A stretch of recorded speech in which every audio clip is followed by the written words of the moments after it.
Magalak kong binabati ang lahat ng kasama natin ngayon sa Voice of Sea, pag-ibig ng ating Panginoong Kristo.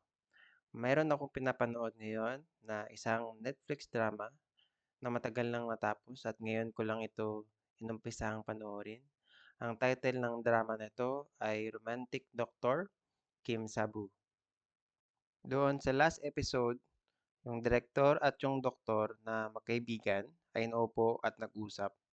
Hindi ko makalimutan ng kanilang pinag-usapan. Yung doktor ay isang tao na binavalue ang buhay, habang ang direktor ay after lamang sa kanyang promotion. Ang sabi ng hospital director sa doktor ay, magbabago ba ang mundo kapag pinagpatuloy mo iyan? Sagot niya ay, hindi naman ito about para sa pagbabago ng mundo. Ang sagot ng doktor, habang aking tinitingnan ang aking mga pasyente, iniisip ko na lamang na ako ang huling pag-asa nila para mabuhay. Sabi nila ito ay kabaliwan, pero para sa akin, ito ay romance. Naniniwala ako, bilang isang Kristiyano sa panahon ngayon, ay dapat ganun din ang ating pag-iisip, na tayo ay ang huling pag-asa ng mga taong ating nakakasalamuha at hindi lamang maging religious na nakatago at halos hindi makilala apart from the world. Sa panahon natin ngayon, tayo ay dapat mamuhay na si Jesus ang nakikilala sa atin. Ito ang tinatawag nating life of faith. Saan ba tayo patungo ngayon? Parang kahapon lamang nung nagumpisa ang taong 2024, pero ngayon ay tayo'y nangangalahati na. Umaasa ako na tayo'y hihinto at ating aalalahanin yung ating mga promises na binigay sa ating Panginoon nung nag-start ang taon na 2024. Ang 2 Timothy ay nasulat before mamatay si Paul. Pag binabasa ko ito, nare-remind ako kung paano siya binago ng ating Panginoong Hesus at yung passion niya bilang isang evangelist at mag-share ng gospel. Ang mensahe natin ngayon ay sinulat niya para kay Timothy na isang pastor at gusto ko ito i-share sa inyo bilang mga worshipper sa karagatan na ngayon ay nasa spiritual battleground. Sa 2 Timothy chapter 2, hinikayat ni Paul si Timothy na siya ay samahan sa hirap bilang isang mabuting kawal ni Jesus. At ang hirap na ito ay for the sake of the gospel at isang pruweba ng isang pagiging mabuting kawal ng Panginoon.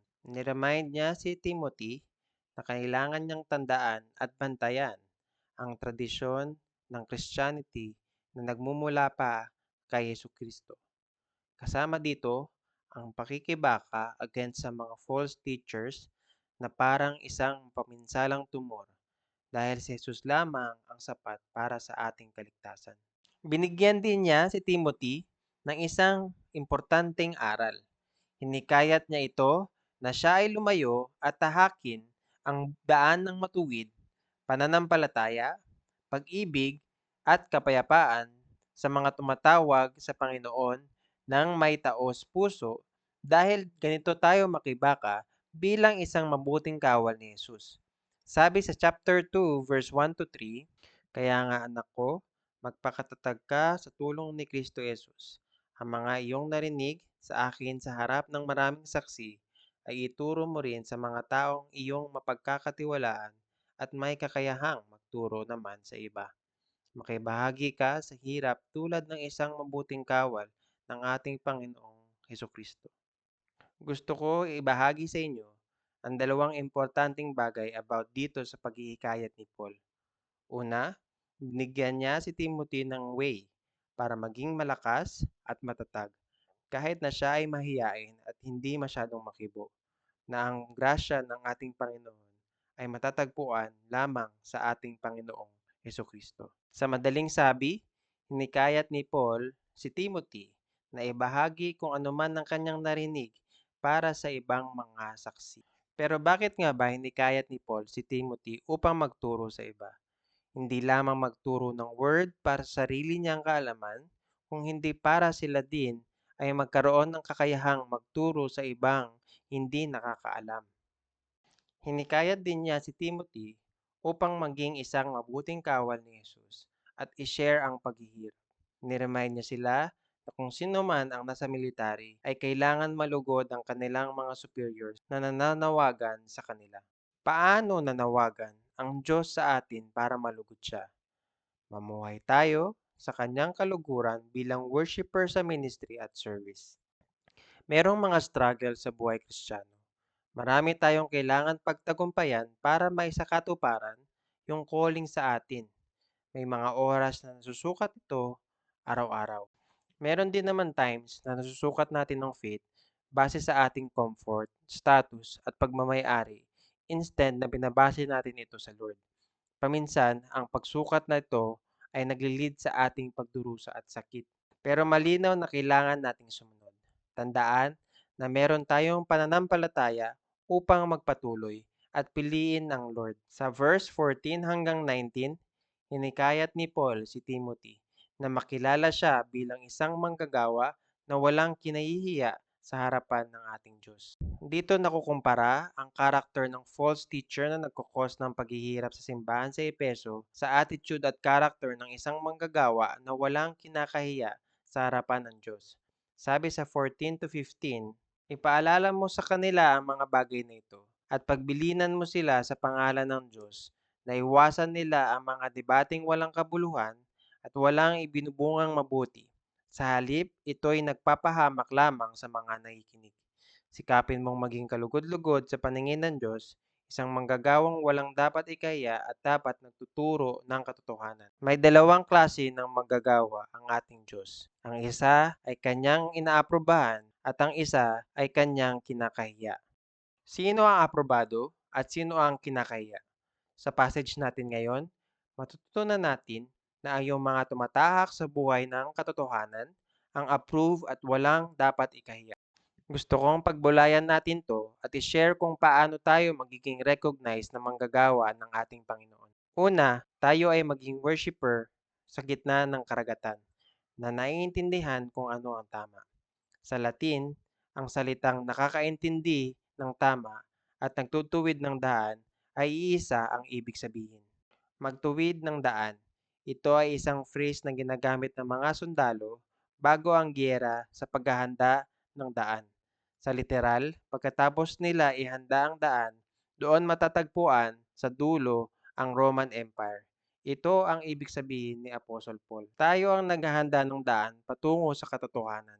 Tayo ang nag-i-introduce at gumagawa ng daan sa mga taong nawawala ang landas. Sinasabing ito ang tamang daan. Ang daan ay ang ating Panginoong Hesus. At kung sino man ang namumuhay tulad ng ating Panginoon ang nagre-reveal kung ano ang katotohanan. Sinabi ni Jesus, ako ang daan, katotohanan at buhay. Tayong mga Kristiyano sa panahon ngayon ay dapat nagpapakita ng daan at namumuhay sa kanyang salita bilang ating pinaka-priority. Ihanda ang ating buhay para sa katotohanan na makita si Jesus sa ating mga buhay. Ito ang kailangan nating gawin. Upang matukoy ang tama, dapat tayo ay pangunahan ng kanyang mga salita ng gospel. Kaya hinihikayat ko kayong manatili sa kanyang mga salita. Importante na meron tayong kaalaman. Ngunit kailangan natin mag-obey yan sa pamamagitan ng kanyang salita. Kapag tayo malungkot, masakit, may mahirap at may dinadanas, nakakatulong na may kasama tayo. Ngunit sa huli, ang Diyos ang gagawa ng daan na kailangan nating mapalapit sa kanyang salita. Pangalawa, kailangan nating ma-recognize bilang isang worshiper sa gitna ng karagatan. Ang word na ito na recognize ay reference sa barya na ginagamit ng mga Romans.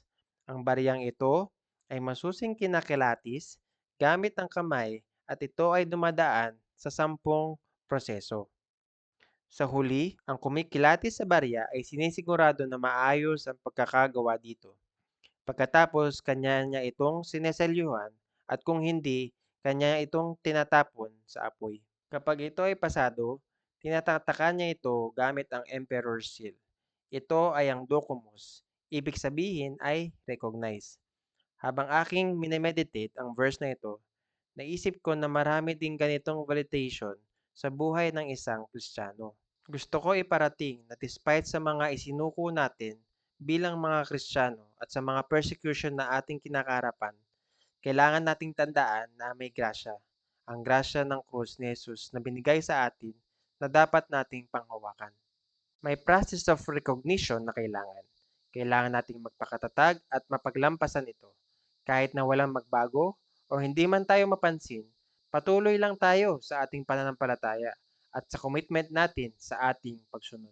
Bilang people ni Lord, kahit tayo walang natatanggap, pag tayo'y mapagkumbabang lumakad sa pagsunod bilang sa Kanya, then makikita ang buhay ni Jesus sa atin. Finally, sa dulo ng 2 Timothy chapter 2 verse 15, sabi doon na sikapin mong humarap sa Panginoon. At ang salitang iharap ay ginagamit sa seremonyal at sa legal. Ang pagkakaintindi ko dito ay buhay na hinaharap sa ating Panginoon upang kanyang gamitin ng naaayon sa kanyang nais. Ibig sabihin ay buhay na lubos na pinagkakaloob sa kanya, nagtitiwala sa kanyang paghusga at ang buhay natin ay ating nilalagay sa kanyang mga palad. Ano ang magiging result pag tayo ay sagana sa kanyang salita? Basahin natin sa 2 Timothy chapter 3 verse 17. Upang ang lingkod ng Diyos ay maging karapat-dapat at handa sa lahat ng mabubuting gawain. Sinasabi sa Bible na pag tayo ay dumaan sa proseso na ito, tayo ay nagiging karapat-dapat at handa sa anumang mabuting gawain. Lubos at masinsinang handa kung anuman ang nakakalugod at nakakapag-approve sa Diyos. Kahit na tayo man ay aprobado at kilala ng buong mundo, kung ang Diyos ay hindi tayo aprobado, magiging miserable at hopeless ang ating buhay. At kung sa ganun pa man, tayo ay hindi kinikilala at aprobado ng mundo, kung tayo naman ay mabuting manggagawa na kinikilala ng ating Diyos, ito ang pinakamasayang buhay para sa atin. Saan nanggaling ang kasiyahang ito? Galing ito sa aproba ng ating Panginoon. Sino ang kanyang inaaprobahan? Hindi lamang ang mga nagsisikap at nagtatrabaho ng mabuti, kung hindi ang mga nag-aaral ng kanyang katotohanan. Sinasa katuparan ito ayon sa nilatag ng ating Diyos, pagpapasakop, pagpapawasto, ginagabayan sa katuwiran upang maging tunay na isang man of God. Hinahanap niya ang kanyang mga manggagawa, lubusang nagmamasid sa mga handa na man of God na kanyang kikilalanin at kalugod-lugod. Wala itong age limit or qualification.